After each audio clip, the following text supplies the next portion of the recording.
গত 17 মে 2025 তারিখ হতে 12 আগস্ট 2025 তারিখ পর্যন্ত কোস্টগার্ড একক এবং র্যাবের সমন্বয়ে 4টি মাদক বিরোধী অভিযান পরিচালনা করে।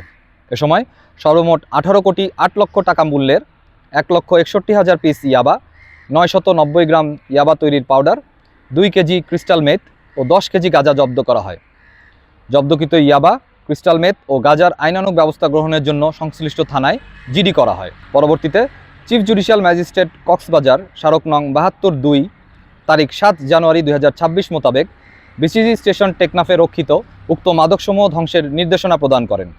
প্রাপ্ত নির্দেশনা মোতাবেক আজ 10 জানুয়ারি 2026 তারিখ সকাল 10 ঘটিকায় কোস্টগার্ড স্টেশন টেকনাফে অতিরিক্ত chief judicial magistrate Cox's Bazar, senior judicial magistrate আদালত কক্সবাজার 1, সদস্য সচিব বিজ্ঞ জুডিশিয়াল ম্যাজিস্ট্রেট কক্সবাজার, ইনচার্জ মালখানা এবং মাদকদ্রব্য নিয়ন্ত্রণ অধিদপ্তর টেকনাফ বিশেষ জোনের প্রতিনিধিদের উপস্থিতিতে উক্ত মাদকসমূহ ধ্বংস করা হয়।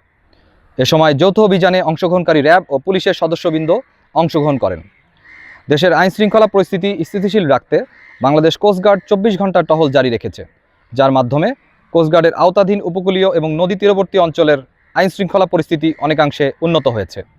মাদকের ভয়াল থাবা থেকে তরুণ প্রজন্মকে রক্ষায় কোস্টগার্ড ভবিষ্যতেও এ ধরনের অভিযান অব্যাহত রাখবে।